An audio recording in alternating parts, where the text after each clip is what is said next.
यो भूतं च भव्यं च सर्वं यश्च वितिष्ठति स्वयस्य च केवलं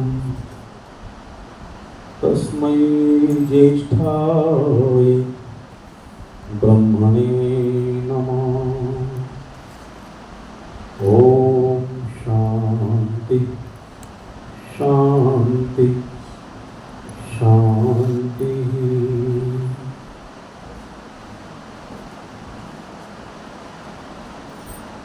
बाहर भी बैठे कुछ लोग,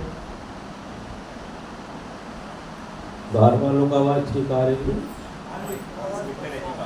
है? अंदर आ जाए तो भी अच्छा, भी जगह बहुत है, अंदर बहुत जगह है, तो जरूरी नहीं है। अच्छा ठीक, आवाज ठीक आ रही है, बस ठीक है। वैदिक वेदी पर विराजमान आर्य जगत के सुमधुर सुविख्यात विद्वान भजनोपदेशक सम्माननीय पंडित योगेश दत्त आर्य जी, आर्य समाज जिंद शहर के सुयोग्य धर्माचार्य आदरणीय आचार्य सुरेश जी शास्त्री, आर्य समाज के हमारे बहुत उत्तम सुयोग्य प्रधान सम्माननीय मास्टर आर्य जी, सम्माननीय मंत्री जी, सम्माननीय हमारे कोषाध्यक्ष श्रीमान नरेश जी, सम्मानित हमारे सभी पदाधिकारीगण सदस्यगण, दूसरे समाजों से पधारे सभी पदाधिकारीगण, सम्मानित समस्त आर्य भद्र पुरुषों, सेवा सत्कार सम्मान योग्य माता बहनों, नौजवान साथी और प्यारे बच्चों, अभी आपने बहुत सुंदर विचारों को भजनों के और प्रवचन के माध्यम से सुना। महाभारत काल के बाद अंतिम ऋषि जो उनका नाम जैमिनी है, जैमिनी ऋषि ने मीमांसा दर्शन को लिखा। तो कुछ लोग जैमिनी ऋषि के पास पहुंचे और उनसे बोले, महाराज अब ऋषि परंपरा समाप्त हो रही है, महाभारत जैसा भयंकर युद्ध होने वाला है, युद्ध का परिणाम अच्छा होगा नहीं, विद्वान समाप्त हो जाएंगे, ऋषि परंपरा टूट जाएगी, किसको ऋषि माना जाए? उन्होंने कहा तर्केण ऋषि, आप तर्क को ऋषि मानो, प्रत्येक बात को तर्क और प्रमाण के आधार पर स्वीकार करें। तो तर्क करना कोई खराब बात नहीं है, लेकिन वो सुतर्क होना चाहिए, तर्क करने वाले की योग्यता भी उसमें चाहिए। ना भी हो तो फिर बुद्धि लगा करके मानने की सामर्थ्य होनी चाहिए, तो आपको लाभ होगा। अब हम सोचते हैं, कई बार लोग हमसे प्रश्न तो करते हैं, उत्तर लिए बिना चले जाते हैं, तो ना घर के रहते ऐसे बहुत लोग मिलते हैं, अपने कहेंगे और कह करके प्रश्न करके दो चार फिर भाग जाएंगे। तो ऐसे व्यक्ति को कभी कोई लाभ बोलो जीवन में हो नहीं सकता। इसलिए जो व्यक्ति प्रश्न करना चाहता हो वो ठीक प्रकार से पूरे प्रकरण को सुन के जाए और पूरी बात को सुनने के बाद प्रश्न करे। दो तरीके हैं, या तो प्रश्न को सुनने के बाद करे या अपने प्रश्न के बाद सुन करके जाए। ना तो सुनने के बाद प्रश्न करते और ना प्रश्न के उत्तर को सुन करके जाते। अब बताओ मास्टर जी समाधान कैसे होगा? एक बार मेरे से बहुत सारे प्रश्न लिख करके दिए, बहुत सारे प्रश्न थे, वैदिक प्रश्न थे, सृष्टि संबंध में, वेद संबंध में, ऐसे जिज्ञासा थी। तो मैंने कहा मैं पहले व्याख्यान कर लूँ, उसके बाद उत्तर दूंगा। तो मैंने 1.25 घंटा व्याख्यान किया, बोले हमारा समाधान हो गया।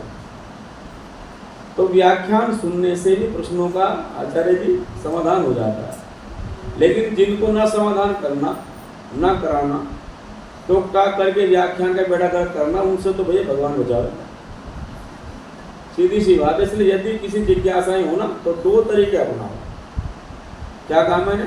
दो तरीके, व्याख्यान को सुनने के बाद प्रश्न करो या प्रश्न करने के बाद व्याख्यान सुनो। तो आपके समझ में थोड़ी बात बोलो, जोर से बोल, भैया रहने दे, बंद कर दे काम को, या ऐसे ही बैठे किसी को प्यास नहीं लगी, बाहर वालों को पिला देना, वो बिना ऐसे के बैठे बेचारे, उनके लिए जरूरी है।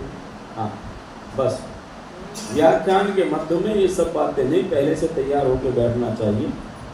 3 घंटे 2 घंटे बैठने की क्षमता सबकी होनी चाहिए, तभी जा करके उसका लाभ होता है। तो उन्होंने कहा तर्क ऋषि है, प्रत्येक बात को तर्क और प्रमाण के साथ माना। महाभारत काल के बाद विश्वदानंद ऐसे ऋषि हैं जिन्होंने प्रत्येक बात को तर्क और प्रमाण के माध्यम से समझा, ऐसे किसी बात को नहीं माना। अब जैसे अवतारवाद है, अब इस अवतारवाद पर थोड़ा तर्क कर लेते हैं, 1-2 मिनट में बात समझ में आ जाएगी। अवतारवाद की अवधारणा जिन लोगों ने स्थापित की, पुराण लिखने वालों ने, उन्होंने अवतार लेने के कारण लिखे कि भगवान अवतार कब लेते हैं, ठीक है ना। उन्होंने पुराण में कारण लिखे, वो कहते हैं ईश्वर वैसे तो सब जगह है, हरि व्यापक सर्वत्र समाना। परमात्मा ऐसा है सब जगह, अर्थात परमात्मा निराकार है, ऐसा सब मानते हैं। निराकार केवल आर्य समाज ही नहीं मानते परमात्मा, अभी तो दुनिया के सब लोग क्या मानते हैं, परमात्मा निराकार। मुसलमान भी कहते हैं हाजिर नाजिर है, भले 7 आसमान पर भी मानते पर हाजिर नाजिर ही मानते। ऐसे ही पौराणिक जगत के लोग भी परमात्मा को साकार भी मानते हैं और निराकार ही मानते। ऐसे जितने भी मतांतर हैं वो सब निराकार भी मानते हैं और साकार भी मानते, दोनों मानते हैं। तो पौराणिक मत में जो जिसको आजकल बहुत फैलाया गया अवतारवाद को, उसमें यह अवधारणा है कि परमात्मा वैसे तो सर्वत्र व्याप्त है, हरि व्यापक सर्वत्र समाना। वैसे तो भगवान सब जगह रहते हैं, पर कभी कभी विशेष परिस्थितियों में वो शरीर धारण कर लेते हैं। तो कभी कभी विशेष परिस्थिति आती है ना जी, कोई ऐसी समस्या पैदा हो जाती है दुनिया में, तब भगवान को कुछ काम करने के लिए बोलो शरीर धारण, इसी का नाम अवतारवाद है। तो का कब कब अवतार लेता है भगवान, ईश्वर कब कब शरीर धारण करते हैं, बोले जब जब होए धर्म की हानि, बाढ़े असुर अधम अभिमानी। जब जब जब धर्म की हानि होनी प्रारंभ हो जाती है, अधर्म बढ़ना प्रारंभ हो जाता है, असुर बढ़ जाते हैं, जरासंध जैसे, शिशुपाल जैसे, रावण जैसे, कंस जैसे, हिरण्याक्ष जैसे, हिरण्यकश्यप जैसे असुर पैदा हो जाते हैं, तब भगवान को बोलो आना पड़ता है। क्यों जी, क्या करना पड़ता है, तब उनको ये अवतारवाद की मूल अवधारणा है, इसके अलावा और कोई अवधारणा नहीं है। जब जब धर्म की हानि होती है, अधर्म बढ़ता है, राक्षस बढ़ जाते हैं, देवताओं को सताते हैं, तब भगवान क्या लेते हैं बोलो।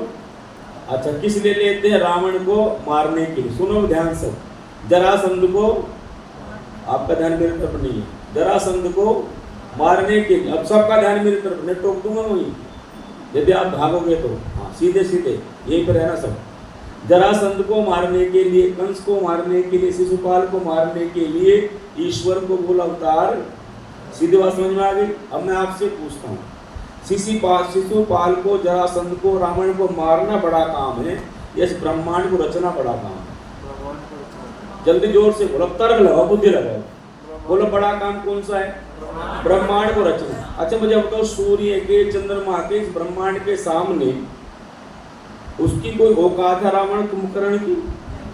अच्छा मैं आपसे पूछता हूँ, क्या कहीं किसी ग्रंथ में लिखा कि परमात्मा ने ब्रह्मांड को रचने से पहले अवतार लिया है? कि लिखा हो किसी पुराने पुस्तक में लिखा हो, गीता में लिखा हो, भागवत में लिखा हो? जितने अवतार हुए सब बोलो सृष्टि रचना के बाद।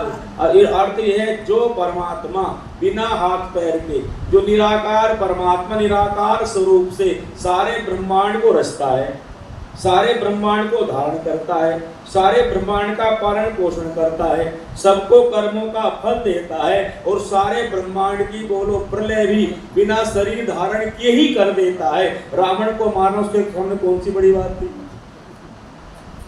फिर एक प्रश्न और खड़ा होता है, बात समझ में आ गई। दूसरी प्रश्न, जब अवतार लेता है तो उसको देता कौन है अवतार? देने वाले तो होना चाहिए। बात समझ में आ रही? तर्क लगाओ। फिर देता कौन है अवतार? फिर देने वाला बड़ा हो गया। लेने वाला बोलो छोटा और देने वाला, इसका मतलब जो दो भगवान मानने पड़ेंगे, एक अवतार लेने वाला, दूसरा अवतार गड़बड़ी हो जाएगी। फिर तीसरी बात, आता कहां से है? जो सब जगह है, कहीं से बोलो उसका आना जाना। फिर पूछो जाता कहां है? जिसमें आना जाना ही नहीं होता, जो सर्वशक्तिमान है, जो बिना शरीर के ही सब कर्मों को करने में समर्थ है, उस परमात्मा का अवतार लेने की आवश्यकता नहीं है। अब बात समझ में आ गई? इसलिए ये हमारे महापुरुष हैं, पर महापुरुषों का अलंकरण करते करते लोगों ने इनको भगवान के पद पर बिठाने का प्रयास किया। ना महापुरुष छोड़ा, और भगवान तो होने नहीं, क्योंकि ईश्वर तो एक ही है, इसलिए हम इनसे प्रेरणा नहीं ले पाए। यदि महापुरुषों को ठीक मान करके हिंदू समाज प्रेरणा लेता तो उसकी दुर्गति ना होती। आज भी प्रेरणा नहीं ले रहा। आज भी ये हिंदू समाज जितना भी है वर्तमान में, इस समय जैसी परिस्थिति दोबारा ऐसी परिस्थिति आने वाले आप कल्पना भी नहीं कर सकते। सारे राष्ट्र की जो परिस्थितियां हैं वो इतनी विकट होने वाली है जो 10-20 साल में आप कल्पना भी नहीं कर सकते। मैं पिछले दिनों अहमदाबाद में था, तो वह एक सिंधी समाज ने कार्यक्रम रखा, सिंधी सभा में था, वो सिंधी उनकी धर्मशाला में लगभग 800-900 सिंधी लोग उपस्थित थे। आर्य समाज के सौजन्य से कार्यक्रम हुआ, उनका कोई किसी महापुरुष का कोई उत्सव था, तो चूंकि मैं वहाँ था तो उन्होंने, मैं सिंधी आर्य समाज में, तो सिंधियों के विस्तार वाले क्षेत्र में था जहाँ सिंधी लोग रहते, सारे सिंधी रहते वहाँ उस पूरे इलाके में। तो उन्होंने मुझे आमंत्रित किया 1 घंटे का व्याख्यान करने के लिए कि आचार्य जी आपका प्रवचन सुनेंगे। तो मैंने उनसे एक बात पूछी, आपसे पूछता हूँ। मैंने कहा आप सब एक बात बताओ मुझे, सन 47 में आप लोग सिंध से भारत में आए, सिंध से इधर आए हो गुजरात में, यहाँ जी 47 से पहले सिंध में आपके अच्छे घर बार थे, मकान थे, दुकानें थी, बाजार था, सब कुछ था कि नहीं था? बोले हाँ जी सब कुछ था। सब छोड़ के आना पड़ा आपको? हाँ जी। कैसे छोड़ के आए थे? बोले नंगे पैर आए थे, जान बताई मुश्किल से, किसी के पास एक पैसा भी, आगे मजदूरी की, किस किस तरह से रहे, भगवान ने कृपा की, व्यापार क्या ठीक ठाक हो गए। मैंने कहा यदि 1930 में मेरे जैसा कोई व्यक्ति आपको वहां सिंध में बैठ के कहता कि आप सावधान हो जाओ, आप 15-16 वर्ष बाद सिंध में नहीं रह पाओगे, तो क्या आप उसकी बात मानते? उत्तर दो जरा आप सब लोग अब। और अब मैं यहाँ बैठ के कहूँ आपको, यहाँ जींद के इस मंच पर बैठ कहूँ आपको, 30 वर्ष बाद आप भी भारत में रहने वाली स्थिति में बोलो, आज आप भी मानने को तैयार नहीं हो।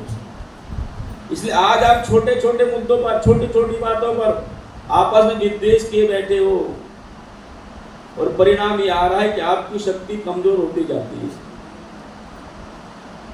सदानंद जी महाराज इस बात को विचार किया, इसलिए उन्होंने संगठन सूत्र लिखा, संगच्छध्वम संवर्धध्वम सन्नो मनांसि जानताम देवा भागम यथा पूर्वे संजानाना उपासते। ये आर्यो संगठन हो करके चलो, संगठित हो जाओ। और कैसे? जैसे तुम्हारे पूर्व के देवता संगठित हुए। जब कृष्ण ने अत्याचार प्रारंभ किया तो कृष्ण ने संगठन बना लिया द्वालों का। कंस तो राजा था बड़ा भारी, उसके पास सेना थी, शासन था, धन था, संपत्ति थी, उसका मुकाबला करना आसान काम नहीं था। कृष्ण इसलिए बड़े हैं, कृष्ण ने 16 वर्ष की आयु में ही युवकों का संगठन बना लिया, मंडली बना ली, और वहां गोकुल के लोग कहा कि दूध पिलाओ बच्चों को, दूध बेचो नहीं। कंस दूध का अधिकारी नहीं है, कंस तो हत्यारा है, वो हत्यारों को दूध मत दो, अपने बालकों को दूध पिलाओ, इनको पहलवान बनाओ। और कृष्ण ने 16 साल तक कुश्ती का ही काम किया, और जब कुश्ती में निपुण हो गए ना, तो यदि बलवान ना होता व्यक्ति, कंस को कैसे मार देते? विचार करके देखो, यदि हमारे अंदर बल नहीं होगा तो शत्रु का मुकाबला कैसे कर सकते हैं? कंस जैसा शत्रु जिसका हो, जिसके विरोध में तो सब लोग हों, यादव सारे कंस के विरोध में हैं, तो उसको सत्ता पर देखना नहीं चाहता, क्योंकि उन्होंने यादव कुलभूषण अपने पिता गद्दी से उतार के जेल में डाल दिया। इससे सारे यादव नाराज हो गए, परंतु कंस का विरोध करने की सामर्थ्य किसी में नहीं है। क्यों नहीं है? तो जरासंध उसका ससुर है, तो जरासंध मगध का राजा है, उससे ज्यादा शक्तिशाली राजा कोई है नहीं। 84 राजा तो उसके कैद में पड़े हैं। उसकी दोनों पुत्री अस्थि और प्राप्ति कंस को ब्याही, इसलिए उसके बल पर कंस कितना निर्भीक हो गया, जो चाहे सो कर दे। तब कृष्ण ने अपनी योग्यता को बढ़ा, क्योंकि उसे पता है कंस को कुश्तियों का शौक है। और देखो हम जन्माष्टमी मनाते हैं, कृष्ण का सीधा चरित्र हमारे जीवन में घूमना चाहिए। वर्तमान समय में तो कृष्ण के चरित्र की जनता को अत्यधिक आवश्यकता है, पर ये चरित्र बताने वाले दुनिया में यदि कोई है तो वो वैदिक धर्म ही लोग हैं। बाकी तो कृष्ण नचाने में लगे हुए हैं। और नाचने वाले व्यक्ति कंस को मारेगा क्या? कंस को तो कुश्ती करने वाला मार सकता है, पहलवान को।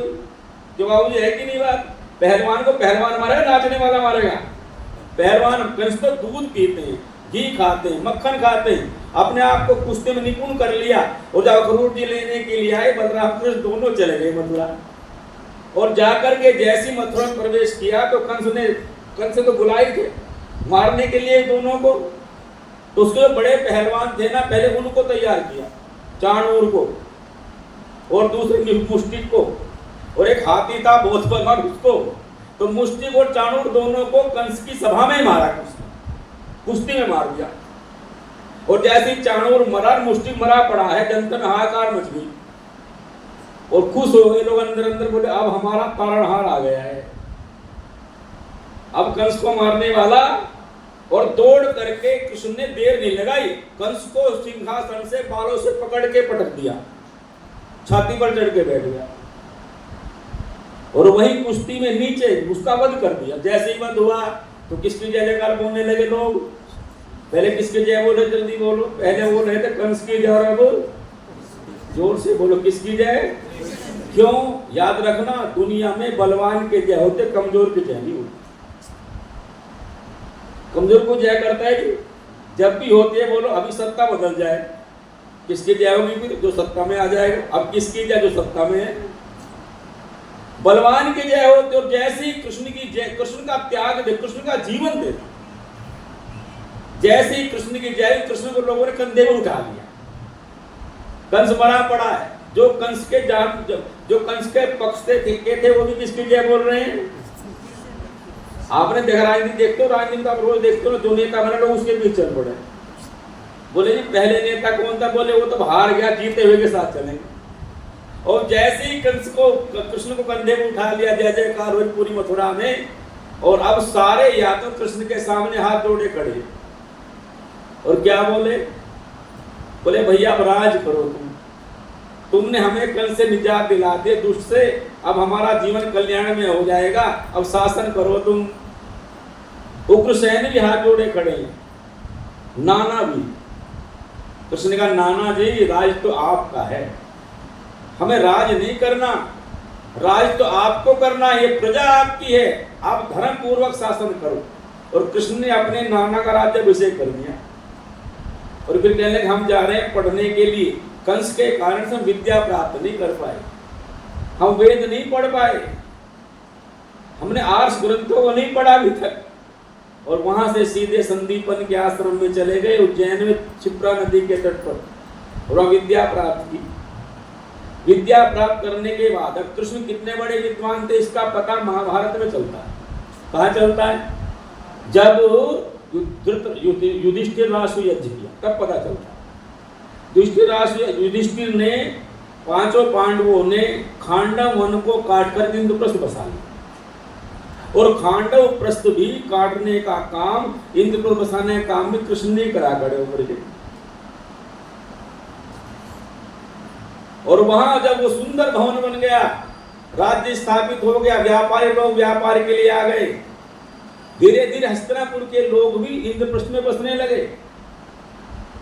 और व्यापारियों ने वहां व्यापार प्रारंभ किया, क्यों? जहां टैक्स कम होता है व्यापारी वहीं व्यापार प्रारंभ करते। इसलिए वहां युधिष्ठिर ने क्या किया? व्यापारियों का टैक्स माफ कर दिया। तो सारे व्यापारी कहां चले गए? बोले फैक्ट्री लगाने के लिए।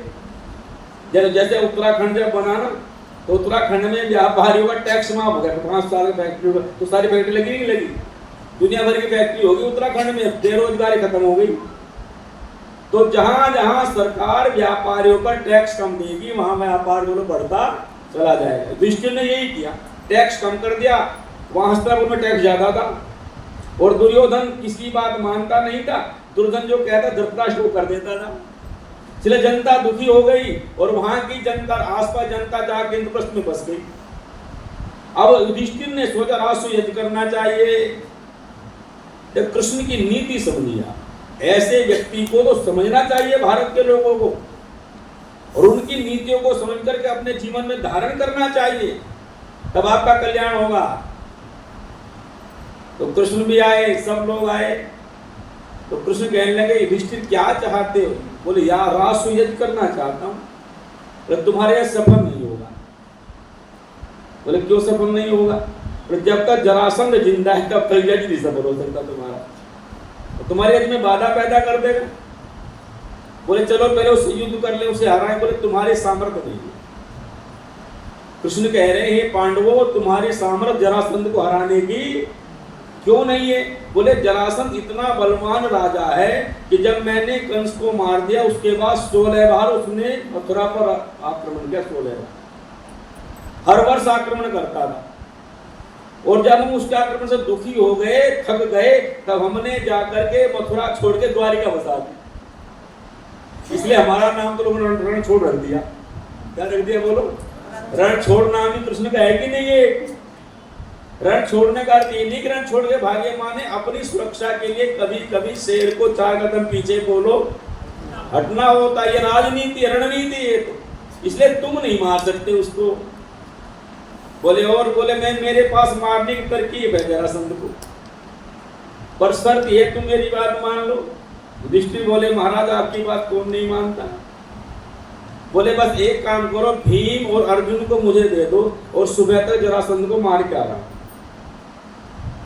इतना बड़ा बलवान जरासंध। एक बार युधिष्ठिर डर गए, बोले मेरे भाई ना मरवा दे गई इतने बड़े बलवान से, तुझे मेरे विश्वास हो? तो बोले महाराज विश्वास है आप पे। दोनों को लेके चले गए। दिन में पहुंचे, जरासंध के यहाँ पहुंचे तो गुरुकुल के ब्रह्मचारी और आचार्य के वेश में पहुंचे।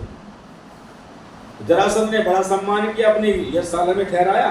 दिन में देख लिया जरासंध कहाँ सोता है रात को, और जैसे ही रात के 12 बजे तीनों के तीनों जरासंध के कमरे में पहुंच गए।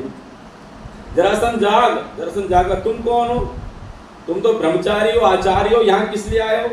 बोले हम आचार्य वाचार्य कुछ नहीं है, मैं तो कृष्ण और ये भीम है अर्जुन है, तुझे मारेंगे इसी कमरे में, बाहर निकलने देंगे। गेट हमने कर दिया बंद, अब तू बोल, तो इसी कमरे में मारेगा, बाहर जाने ना देगा। अब तो बता किससे कुश्ती करना चाहेगा हम तीनों में से? इसने कहा तुम तो कमजोर सो, भीम से लड़ूंगा। और भीम के द्वारा जरासंध को वहीं मरवा दिया, और उसके पुत्र सहदेव को राज्य दे करके 84 राजाओं को कैद से निकाल करके पांडवों के पक्ष में खड़े करने का सामर्थ्य किसी का है, उसका नाम श्री कृष्णचंद्र। पांडव पक्ष में एक भी राजा नहीं था। सारा राजा किसने पक्ष में किए? चक्रवर्ती सम्राट तो धृतराष्ट्र था, राजा सारे उसके पक्ष में थे। सारे राजाओं को पांडवों के पक्ष में खड़ा करने का काम यदि किसी ने किया है, उस नीतिकार का नाम बोलो कृष्ण। पांडवों के साथ कौन था बताओ? उनके पास तो घर के भी नहीं थे। और जब राष्ट्र यज्ञ प्रारंभ हुआ, सारे लोग आए। दुर्योधन भी आया, शिशुपाल भी आया, जयद्रथ भी आया, धृतराष्ट्र भी आए, भीष्म भी आए, सारे आए, जितने भी देश विदेश के राजा थे सब आए। और वहां काम बांटे गए। यज्ञ में काम कौन कौन क्या, जैसे आप बांटते हो ना जलसे में काम कौन क्या क्या करेगा, वैसे काम बांटे सबने। तो एक बड़ा काम होता है उपहार लेने का और दान देने का, ये सबसे बड़ा काम होता है। तो ये काम कृष्ण से पूछा विष्णु ने किसको दो? तो बड़ा काम उपहार लेना और दान देना, और ये दुर्योधन को दे। किसको दे बोलो? अब वो सब देखे दुर्योधन नाम कृष्ण क्यों ले? मैंने तुम्हारा विरोधी, तो विरोध में दान ज्यादा देगा, तुम्हें पुण्य ज्यादा लगेगा, क्योंकि तुम्हारा जा रहा है उसका थोड़ी जा रहा है, इसका इस काम से दान भी ज्यादा देगा, इसका पुण्य किसको जाएगा? तुम्हें जाएगा। कंजूस आदमी को देने में मत बिठाना, भंडारे में कभी कंजूस को बोलो, पर हमारी आदत है भंडारे पता किसे बिठाना है? जल्दी बोलो, जो सबसे ज्यादा जिसके हाथ से छूटे ना कुछ। एक गांव में चले गए आचार्य जी एक बार, तो कह रही महिलाएं, बोले उसे फलानी उसको ताई बोला, बोले ताई को, मतलब बोले वो रोटी डालेगी इन विद्वानों की, उसके हाथ में बड़ी बरकत है, मतलब घी वही लगाओगी रोटियों में, सब जो वही डालेगी। बरकत मतलब क्या है, वो बिल्कुल लगाओगी ना बस। बरकत का मतलब यही तो है, मतलब एक भी बूंद घी की किसी के द्वारा पेट में जाने ना देगा, तो वह ऊपर वैसे ही करेंगे, क्योंकि जितना इतनी बरकत है, जितना घी दे में उतना बचा के दे दे, इतनी बरकत है उसका हाथ है कि नहीं। ऐसे बरकत वाले ना चाहिए, ऐसी बरकत मत रखा करो। तो दान देते समय यदि आपके मन में इस प्रकार का भाव हो जाए तो आपके दान का महत्व बोलो घट जाता है। कहा कृष्ण से आप भी कोई काम ले लो, सबने अपने काम ले दिए। और कृष्ण कैसा व्यक्ति जरा सोचो, भीष्म सबसे बड़े हैं, सबसे आयु बड़े हैं, विद्वान भी हैं, भीष्म तपस्वी भी हैं और वो अखंड ब्रह्मचारी भी, इतने सारे गुण हैं भीष्म। भीष्म से बहुत बड़े योद्धा भी है। योद्धा तो देख लो कि सबसे बूढ़ा व्यक्ति रोजाना 10,000 सैनिक मारता था, इससे बड़ा योद्धा कौन होगा? इससे बड़ा योद्धा भी नहीं। उम्र भी सबसे ज्यादा, सबसे खानदान में सबसे बड़े, हर विद्या में निपुण है भीष्म। कहा भीष्म गुरुदेव पितामह, अग्र पूजा किसकी की जाए, इस यज्ञ का अध्यक्ष किसको बनाया जाए, अर्घ किसको दिया जाए, इसके लिए। अब भीष्म बोले कृष्ण को देना चाहिए। और उनकी विशेषता बता रहे हैं, उस समय में जब लोग वेद को छोड़ बैठे थे, जब वेद की मर्यादाएं टूट रही थी, पूरे महाभारत को पढ़ लेना, कृष्णचंद्र अकेले व्यक्ति जो वेद की मर्यादा का पालन करने में खड़े थे, बाकी सब मर्यादाएं तोड़ रहे थे। और कृष्ण ऐसे हैं जो प्रतिज्ञा का अर्थ भी समझते हैं और पालन भी करते हैं। तो जैसे ही कृष्ण का नाम आया, कहे क्यों करें इनकी पूजा, अगर पूजा, तो हेतु दे रहे हैं भीष्म। कहते हैं हम सब में सबसे योग्य कृष्ण है, जितनी सभा में लोग हैं सबसे सुंदर कृष्ण है, वाणी में सबसे निपुण कृष्ण है, इनके जैसा वक्ता भी नहीं है, इनके जैसा योद्धा भी नहीं है, इनसे सुंदर भी कोई नहीं है। और सबसे बड़ी बात है ये वेद वेदांगों के ज्ञाता है। क्या कहा बोलो, ये वेद वेदांगों के ज्ञाता हैं, वेद और वेद के 6 के 6 अंग इसके ज्ञाता हैं, ये अनेकों कलाओं में निपुण हैं, ऐसे कृष्ण। और जब पूछा कृष्ण से, कृष्ण बोला मुझे कुछ काम दे दो भैया अपने यज्ञ में। ये सदा याद रखना, आपका बड़प्पन बड़े बनने से नहीं है, आपका बड़प्पन सेवा कार्य करने से है। कृष्ण ने कहा मैं अपनी मर्जी काम ले लूं, बोले ले लो। बोले 2 काम करूंगा, इतना बड़ा व्यक्ति, अग्र पूजा हो रही हो, जिसके सामने जिसके जैसा कोई नहीं, विष्णु पता मैं जिसकी प्रशंसा कर रहे हूं, जो राजाओं में भी श्रेष्ठ, विद्वानों में भी श्रेष्ठ, आचार्यों में भी श्रेष्ठ, वक्ताओं में भी श्रेष्ठ, धनुर्धर मतलब युद्ध कला वालों में भी श्रेष्ठ, जो नंबर 1 है सब जगह। वो कहते हैं मैं 2 काम करूंगा, जितने भी लोग भोजन करके उठेंगे उन सबकी झूठी पत्तल उठाने का काम करूंगा और सब विद्वानों के पैर धोने का काम करूंगा। कृष्ण कहना चाहते हैं चतुर्वर्ण्य मैं सृष्टा गुण कर्म विभाग से, चारों वर्णों कृष्ण में देखो। जब सेवा काम कर रहे हैं तो शूद्र, जब गाय चरा रहे हैं बोलो तो वैश्य, युद्ध कर रहे हैं तो बोलो क्षत्रिय, और गीता ज्ञान दे रहे हैं तो ब्राह्मण। चारों वर्णों को यदि किसी व्यक्ति में देख सकते हो तो कृष्ण के भीतर देख लो। खेती कर रहे हैं, गौओं की रक्षा कर रहे हैं, गोवर्धन कर रहे हैं, संवर्धन कर रहे हैं गौओं का, तो बोलो क्या है, वैश्य है कि नहीं। और जब चक्र चला रहे हैं,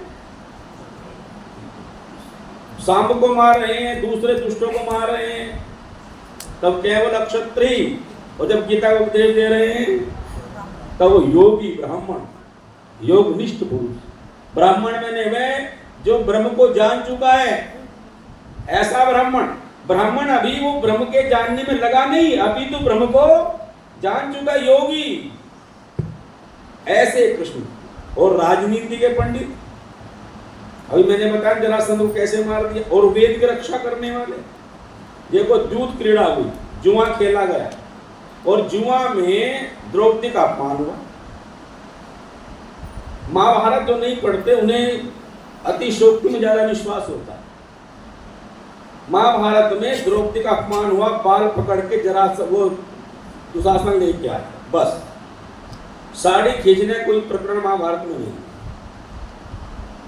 लेकिन लोगों ने साड़ी खींची और क्या क्या लगाया, ऐसे कहता अलंकार लगाना कि जब साड़ी दुशासन खींचने लगा तो द्रौपदी ने कृष्ण को पुकारा। कृष्ण ने द्रौपदी की आवाज को सुना और अपना हाथ ऐसे निकाला और हाथ में साड़ी निकली और साड़ी लिपटती चली गई। दुशासन खींचता खींचता वो लोग थक गया। अच्छा, ये आपने सुनी बात की नहीं सुनी? बेटा ठीक से बैठ जा। सुनी बात नहीं सुनी? बोलो माता बहनों, आपको विश्वास होता है इस बात पे? हैं?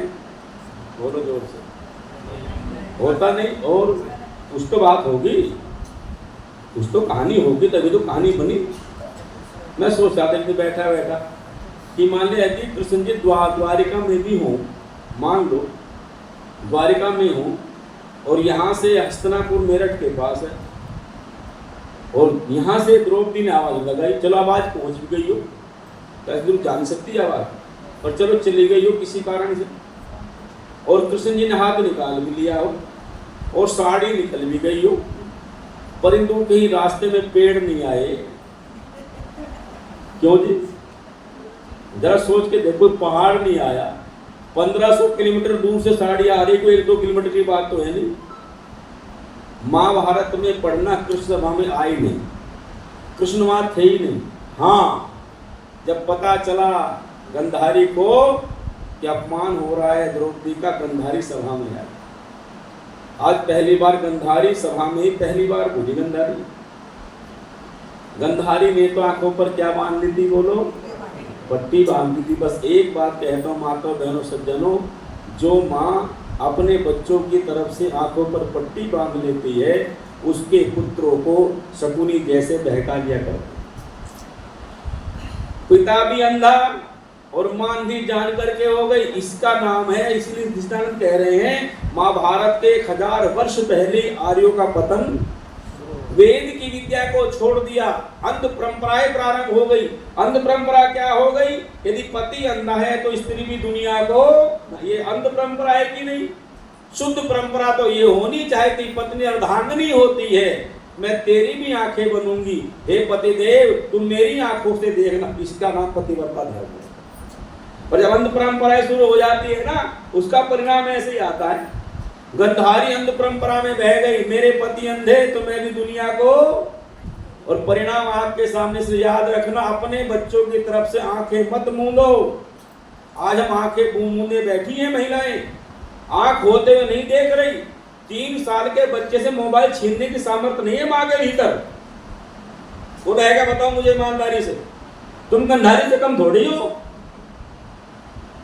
एक बालक आके बैठा गुरुजी सामने, उसकी मां ले गए सत्संग में, बालक क्या 6-7 साल 8 साल हो गए मुश्किल से, गेम खेलता रहा जब तक भजन गए, भजन 1.5 घंटे तक। जब मेरा नंबर आया मैंने कहा गेम खेलना बंद कर बेटा, ठीक से बैठ। उसकी मां ने मेरे कहने से मोबाइल छीन लिया उससे, 2 मिनट रुका नहीं बच्चा, वो उसने अपनी मां को बुड़को खा लिया और लेकर के रहा। जो मां अपने बच्चे से 7 साल के बच्चे से मोबाइल नहीं छीन सकती, वो 15 साल के बच्चे से क्या करा देगी?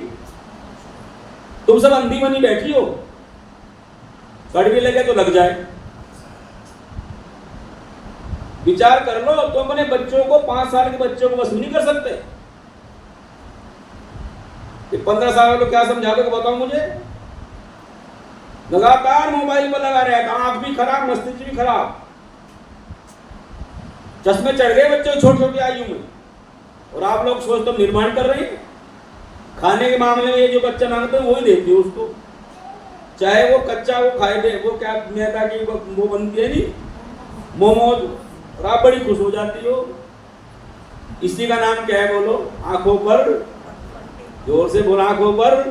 दादी को पट्टी खोल लेनी चाहिए, माँ को पट्टी खोलनी चाहिए और बाप को पट्टी बोलो खोलकर, यदि संतानों निर्माण चाहते हो तो। यदि संतान निर्माण नहीं चाहते, दुखी होना चाहते तो आपकी मर्जी। इसलिए याद रखना, छोटे बच्चों को धमका सकते हो, बड़ों को धमका सकते हो। छोटों को धमका के रोको, चाहे मार के भी रोको, क्या थप्पड़ भी मारना पड़े आपको, अब आपका आज का थप्पड़ कल का उनका भविष्य बन जाएगा। और आज आपने थप्पड़ नहीं मारा तो कल उनको ऐसा थप्पड़ लगेगा, ना आपकी सेवा करेंगे ना काम करेंगे। गंधारी सभा में आए, उसे पता चला गंधारी के सामने रो रही है द्रौपदी, तो आंसू बहा रही है। गंधारी ने आते द्रौपदी को छाती से लगा लिया, बेटी तो रो मत। और महाराज से कहा, ये धृतराष्ट्र तुमने बहुत बुरा किया, तुम्हारी सभा में ऐसा पाप हुआ।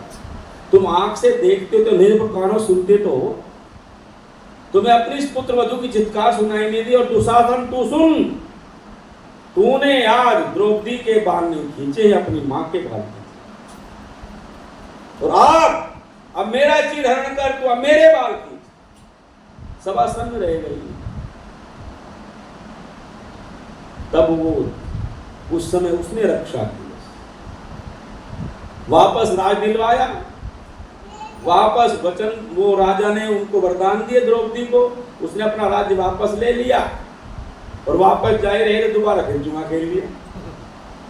और जुआ खेलने के बाद 12 साल के लिए वन में चले गए पांडव। 1 वर्ष का ज्ञातवास भोगने के लिए चले गए। कृष्ण को पता चला कि पांडवों के साथ ऐसा ऐसा हुआ है, तो वन में मिलने के लिए आए। अब सुनो कृष्ण कैसे वेद की बात को मानने वाले। धृतराष्ट्र ने वेद की बात नहीं मानी, युधिष्ठिर ने बोलो वेद की बात नहीं मानी, और दुर्योधन तो मानते नहीं था। शकुनी तो विरोध में चलता था, वेद के विरोधी था वो तो। लेकिन कृष्ण जब मिले द्रौपदी से, द्रौपदी बहुत रोई।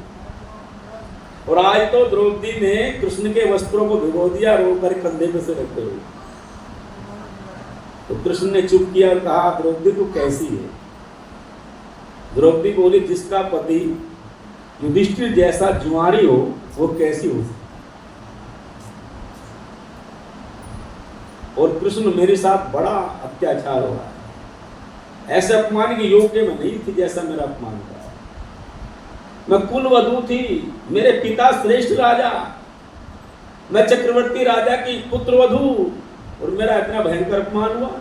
आर्यों की सभा में, चक्रवर्ती सम्राट की सभा में कोई मेरा पक्ष लेने वाला नहीं था।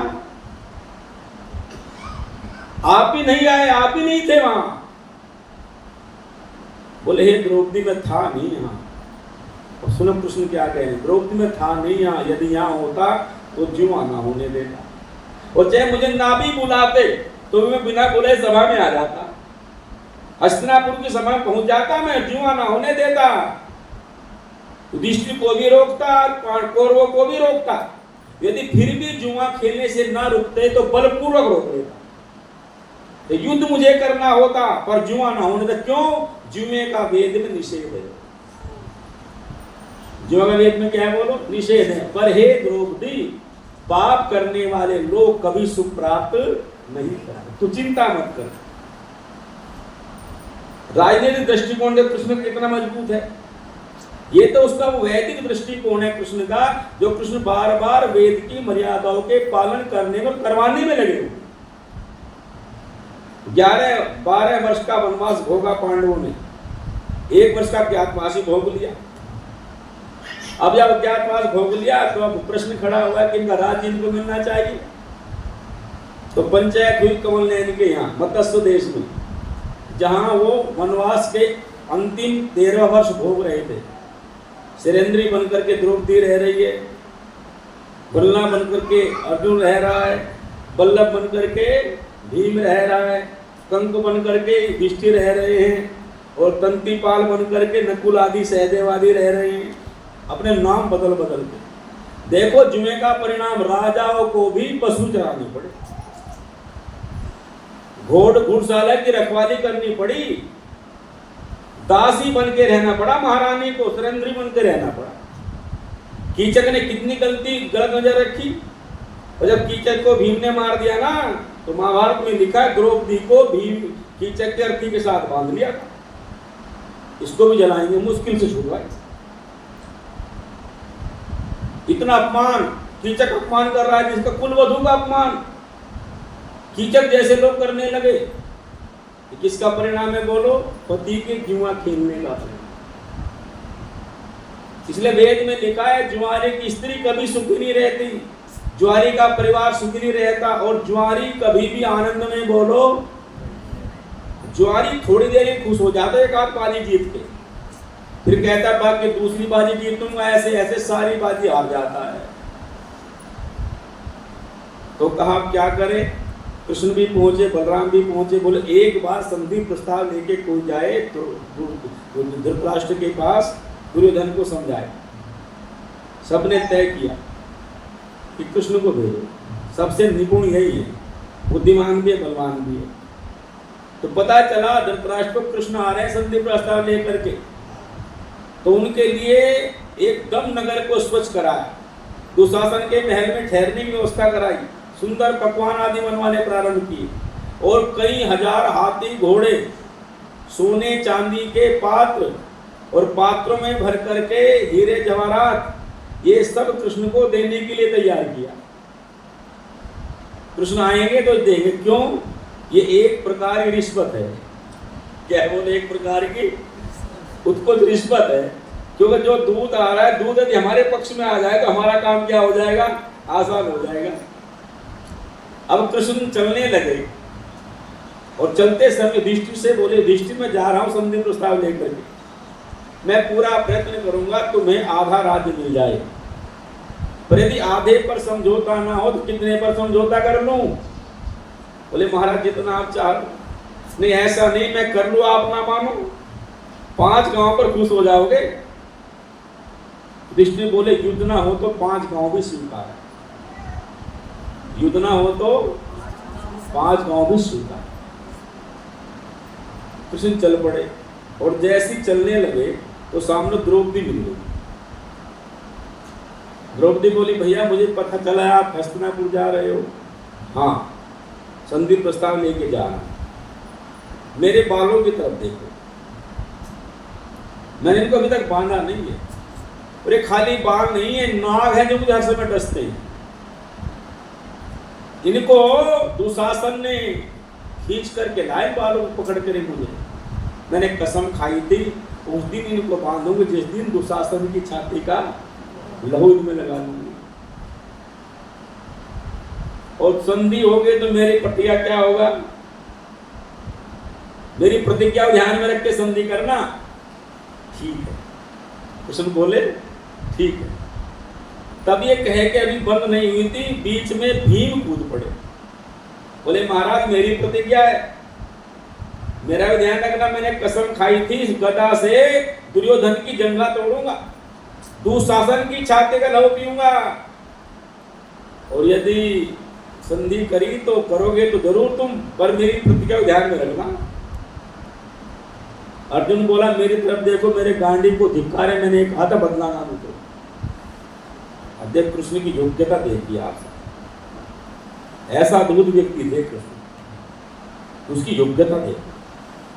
तीनों की प्रतिज्ञा बड़ी है कि नहीं बोलो? और संधि हो तो तीनों की प्रतिज्ञा पूरी नहीं हो सकती है कि नहीं? संधि भी प्रतिज्ञा पूरी क्या होगी? संधि हो जाएगी तो।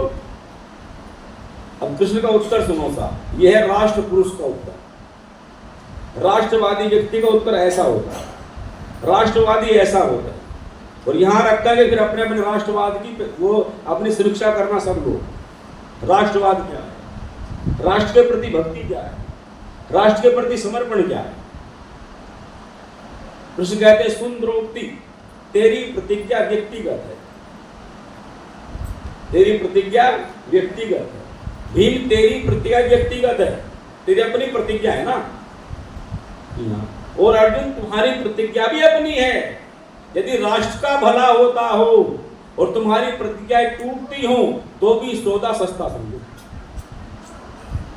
राष्ट्र से बड़ा दुनिया में कुछ भी। इसलिए भीष्म को कह रहे हैं महायुद्ध में, भीष्म को भी कहा कृष्ण सीधा, सुनो दादा, कृष्ण ने प्रतिज्ञा की युद्ध में हथियार बोलो, पर एक दिन हथियार लेके दौड़ पड़े भीष्म की ओर, रथ का पहिया निकाला, और कुछ हथियार था नहीं उस समय, सारथी बने बैठे थे, रथ का पहिया लेके दौड़ पड़े मारने के लिए। भीष्म बोले रुको, तुम्हारी प्रतिज्ञा भंग हो रही है। रुको माधव, रुको केशव, रुको, क्या हुआ? तुम अपनी प्रतिज्ञा तोड़ रहे हो। तुमने प्रतिज्ञा की थी हथियार, तब पता क्या कहा कृष्ण ने? सुनो भीष्म, राष्ट्र से बड़ी कोई प्रतिज्ञा नहीं होती। राष्ट्र की रक्षा होती हो, सारी प्रतिज्ञाएं टूट जाए। तुम्हारी गलती है भीष्म, तुम राष्ट्र से अपनी प्रतिज्ञा को बड़ी मान बैठे। जो व्यक्ति अपने को राष्ट्र से बड़ा मान लेता है ना अपनी प्रतिज्ञाओं को, उसका अपमान भीष्म की तरह ही होता है। कृष्ण ने सीधा राष्ट्रवाद समझाया। क्या समझाया? राष्ट्र से बड़ा कुछ भी, उससे बड़ा राष्ट्रभक्त तो कौन हो सकता है? तो कृष्ण सरीखा पुरुष अनेकों अनेकों के जन्मों के पुण्य कर्मों के परिणाम स्वरूप पैदा होता है। ये ऐसे हमारे महापुरुष हैं, पर हमने महापुरुषों के सच्चरित्र को नहीं देखा। जो दूसरे लोगों ने लांछित किया, भागवत के बनाने वाले के बारे में क्यों लिखते हैं ऐसा? इसके बनाने वाला गर्भ में नष्ट क्यों नहीं हो गया? यदि गर्भ में नष्ट हो जाता तो कृष्ण जैसे धर्मात्मा पर ऐसे आरोप तो, इसलिए कृष्ण को आप्त पुरुष कहा। क्या कहा बोलो? ऐसा शब्द कौन प्रयोग कर सकते? दयानंद युग प्रवर्तक समाधिस्थ पुरुष कह रहे हैं कृष्ण को। कृष्ण तो आप्त पुरुष हैं, उनका जीवन आप्त पुरुषों के सदृश है। ऐसा महाभारत में कहीं नहीं लिखा कि कृष्ण ने जन्म से लगा के मृत्यु पर्यंत कोई पाप का काम किया हो। कैसा ऐसा कृष्ण का अद्भुत जीवन। अब कृष्ण अपने आप को क्या मान रहे हैं? गीता के 8वें अध्याय में अर्जुन ने एक बात पूछी, ये सुन लो ध्यान से बस। यदि कृष्ण अपने को ईश्वर मानते हैं, जरूर ईश्वर कहते हैं मैं ईश्वर हूं। 8वें अध्याय के पहले श्लोक में अर्जुन ने प्रश्न किया, किम तद ब्रह्म, किम अध्यात्म, किम कर्म पुरुषोत्तम है। हे पुरुषोत्तम, हे कृष्ण, ब्रह्म किसे कहते हैं?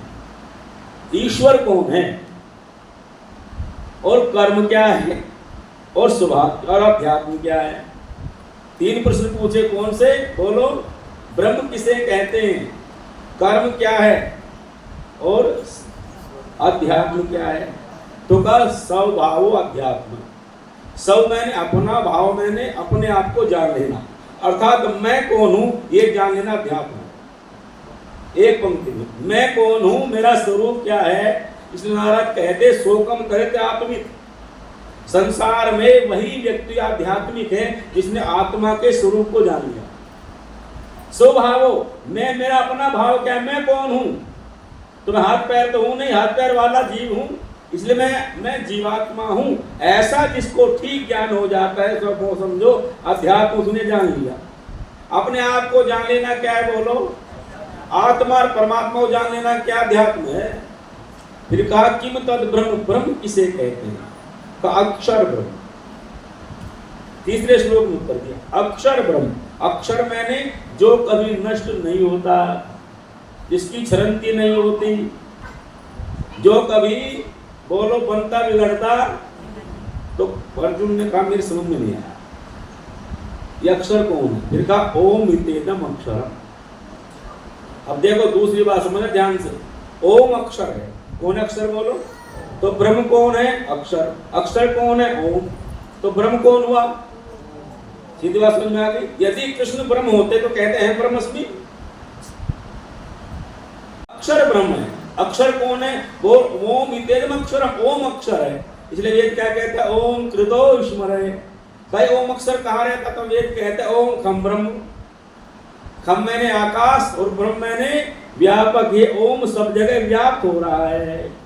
और आगे एक बात और कही कृष्ण ने, बोले जो व्यक्ति, उसी श्लोक में आता, जो व्यक्ति इस संसार में इस ओम का जाप करते हुए और मेरे अनुसार योग साधना करते हुए अपने प्राणों को त्याग देता है, यान्ति परमाम गति, ऐसा व्यक्ति परम गति को प्राप्त होता है। अजय कहाँ लिखा कि राधे राधे कहने से मुक्ति होती है? बोले लिखा कहीं गीता में या रामायण में लिखा, भागवत में लिखा। आजकल क्या बोले लोग? राधे राधे। और उधर चले जाओ वृंदावन की तरफ, तो मथुरा में चले जाओ, आगरा में भी मैं गया, वहां भी लोग राधे राधे करें। देखो नमस्ते करने का प्रसंग छूट गया। हरियाणा में लोग राम राम कर लग रहे थे पहले, अब कुछ यहाँ भी राधे राधे करने लगे। मुझे लगे ये बीमारी सब जगह पैदा हो गई है कि नहीं? अच्छा बोलो, राधे राधे कहने से नहीं मुक्ति होती, तो कृष्ण के समय तो राधा ठीक ही नहीं थी, चले भले मामी सही थी तो लिखते गीता में कि जो राधे नाम का बोलो जाप करता यान्ति परमाम गति, ऐसा व्यक्ति परम गति को। और कृष्ण क्या कहते हैं, जो ओम इत्येदम अक्षरम, इस ओम अक्षर का जो जाप करता है, इसका जो ध्यान करता है और माम अनुसमरे, मेरे अनुसार अपने जीवन को चलाता है, यान्ति परमाम गति, ऐसा व्यक्ति परम गति को प्राप्त करता है। इसलिए कृष्ण तो ओम के भक्त हैं, ओम के उपासक हैं, ईश्वर को ओम मान रहे हैं, क्योंकि उपनिषद का ही तो, उपनिषद की जैसे कृष्ण के बारे में यदि मैं कहूँ तो कृष्ण ऐसे हैं जैसे एक श्लोक में लिखा कि सारे उपनिषद गाय, गाव है, उपनिषद गाय के समान है, और गाय के दूध को दूह लेने वाला यदि कोई है तो कृष्ण है, कृष्ण गोपाल नंदन है, कृष्ण है, वो उन उपनिषद रूपी गौओं के दूध को दूहने वाले हैं। और दूध को पिला किसको, अर्जुन को, एक अर्जुन को बछड़ा है तो दूध किसको पिला दिया, वो अर्जुन को पिला दिया। कृष्ण ने उपनिषद का जो ज्ञान है ना, उस ज्ञान को लेकर के गीता रूपी अमृत को अर्जुन को पिलाकर उसके मोह का नाश कर दिया। तो कृष्ण की बात किससे है जी, उपनिषद से। उपनिषद किससे निकले, वेदों से। तो कृष्ण का सीधा संबंध किससे है जी, वेदों से। इसलिए कृष्ण वेद के विरुद्ध कोई शब्द नहीं बोलते, वेद के विरुद्ध कोई आचरण नहीं करते। इसलिए वेदों का उद्धारक और वेदों को मानने वाला और वेदों को मनवाने वाला महाभारत में कोई व्यक्तित्व है, उसका नाम श्री कृष्णचंद्र है। और मैं एक बात आप कह के वाणी को विराम देता हूँ, 125 वर्ष की आयु में कृष्ण का देहांत हो गया। मथुरा में जंगल में पड़े हुए कृष्ण, यादव में फूट पड़ गई, आपस में लड़ाई होगी शराब पी करके, यादव मारे गए। कृष्ण दुखी होकर के द्वारिका छोड़ के चले आए और द्वारिका छोड़ के मथुरा की ओर जा रहे थे। रास्ते में विश्राम करने के लिए लेट गए, एक पेड़ के नीचे किसी बहन ने तीर मार दिया, कृष्ण के प्राण निकल गए। उस मथुरा की भूमि में महाभारत में जो वेद की ज्योति जगाने वाला महापुरुष पैदा हुआ था, जो ज्योति कृष्ण के रूप में महाभारत में वेद के प्रकाश के रूप में पैदा हुई थी, वो ज्योति मथुरा में लय हो गई। भगवान की कृपा देखिए, वही ज्योति जो मथुरा में लय हुई थी, 5000 वर्ष बाद वही ज्योति फिर गिरजानंद के आश्रम से मथुरा से फिर प्रकट हुई। ऐसे ज्ञान सरस्वती ने आकर के फिर अविद्या का नाश और विद्या की उन्नति करने के लिए सबको आर्य समाज की स्थापना करते हुए संदेश दिया, आओ वेद की छत्र छाया में रहते हुए अपना भी विकास करो, परिवार का भी विकास करो, समाज का भी विकास करो, राष्ट्र की भी उन्नति करो। ये थोड़ी सी बातें मैंने आपके मध्य में रखी हैं, आप सबने बड़े ध्यान से सुना। आप सबका बहुत बहुत धन्यवाद। ओम शांति शांति।